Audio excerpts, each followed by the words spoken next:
क्या भारत सचमुच पाकिस्तान का पानी रोक सकता है? और आखिर ऐसा क्या हुआ कि 65 साल पुरानी एक संधि अचानक पूरी दुनिया की सुर्खियों में आ गई?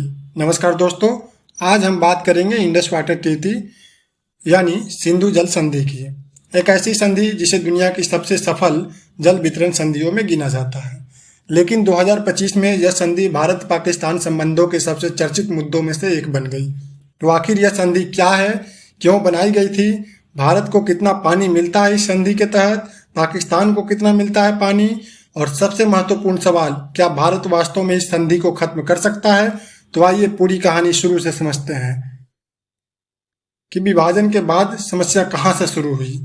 साल 1947 में भारत और पाकिस्तान का विभाजन हुआ, लेकिन केवल जमीन का ही नहीं, नदियों का भी बंटवारा हुआ। समस्या यह थी कि सिंधु नदी प्रणाली की कई नदियों का उद्गम भारत में था, जबकि उनका अधिकांश प्रवाह पाकिस्तान की ओर जाता था। ऐसे में पाकिस्तान को डर था कि भारत कभी भी पानी को रोक सकता है। दूसरी ओर भारत का कहना था कि नदियों के स्रोत उसके क्षेत्र में है, इसलिए इसके भी वैध अधिकार हैं। धीरे धीरे यह विवाद गंभीर होता गया और तब एक अस्थायी समाधान की आवश्यकता महसूस हुई। कई वर्षों के बातचीत के बाद विश्व बैंक की मध्यस्थता में 19 सितंबर 1960 को भारत के प्रधानमंत्री जवाहरलाल नेहरू और पाकिस्तान के राष्ट्रपति अयूब खान ने इंडस वाटर ट्रीटी पर हस्ताक्षर किए। यही वह समझौता था जिसने दोनों देशों के बीच जल बंटवारे के नियम तय किए। संधि के तहत नदियों का बंटवारा कैसे हुआ? तो सिंधु नदी प्रणाली में कुल 6 प्रमुख नदियां शामिल हैं। इन्हें 2 हिस्सों में बांटा गया है, पूर्वी नदियां, पश्चिमी नदियां। तो पूर्वी नदियां में आती हैं रावी, ब्यास और सतलज। इनका लगभग पूरा उपयोग भारत को दिया गया है। वही पश्चिमी नदियां में सिंधु, झेलम और चेनाब। इनका अधिकांश जल पाकिस्तान को दिया गया है। हालांकि भारत को इन पश्चिमी नदियों पर भी कुछ सीमित अधिकार दिए गए हैं। इस संधि को इतना सफल क्यों माना जाता है? तो यहाँ सबसे दिलचस्प बात आती है। 1965 का युद्ध हुआ, 1971 का युद्ध हुआ, 1999 का कारगिल युद्ध भी हुआ, लेकिन इन सब के बावजूद सिंधु जल संधि जारी रही। यानी जब दोनों देशों के बीच गोलियां चल रही थी, तब भी पानी के नियम लागू थे। इसी वजह से दुनिया की सबसे सफल ट्रांस बाउंड्री वाटर एग्रीमेंट में गिना जाता है। समय के साथ भारत ने कई बार कहा कि यह संधि उसके लिए पूरी तरह संतुलित नहीं है। भारत का तर्क रहा कि नदियों का उद्गम भारतीय क्षेत्र में होने के बावजूद पश्चिमी नदियों के अधिकांश जल पर पाकिस्तान का अधिकार है। इसके अलावा जब भारत ने किशनगंगा और अन्य जल विद्युत परियोजनाएं बनाई, तो पाकिस्तान ने कई बार आपत्ति जताई। मामला अंतर्राष्ट्रीय स्तर तक पहुंचा। अब आते हैं सबसे महत्वपूर्ण हिस्से पर। 22 अप्रैल 2025 को जम्मू कश्मीर के पहलगाम में आतंकवादी हमला हुआ। इसके बाद भारत सरकार ने कई कूटनीतिक कदम उठाए। इन्हीं में से एक था इंडस वाटर ट्रीटी को अभियान में रखने का निर्णय लेना।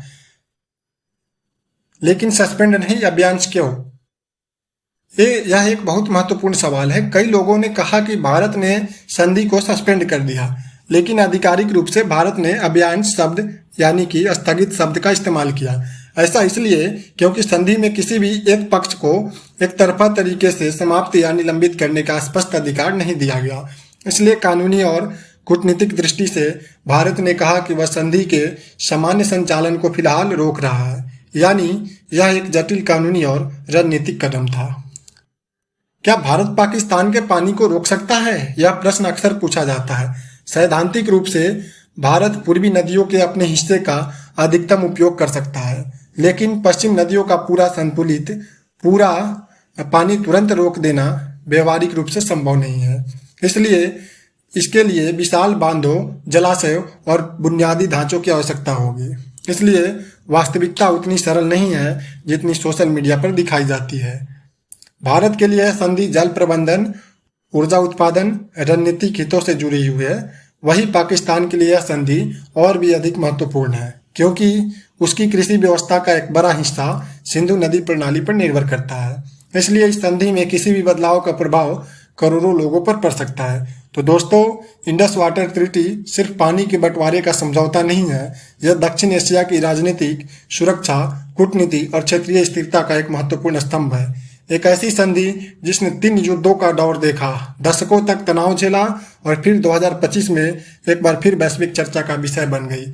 अब आगे यह संधि किस दिशा में जाएगी, यह भविष्य तय करेगा। लेकिन इतना निश्चित है कि सिंधु नदी का पानी केवल नदियों में नहीं बहता, बल्कि भारत पाकिस्तान संबंधों की राजनीति और कूटनीति में भी बहता है। धन्यवाद। जय हिंद, जय भारत।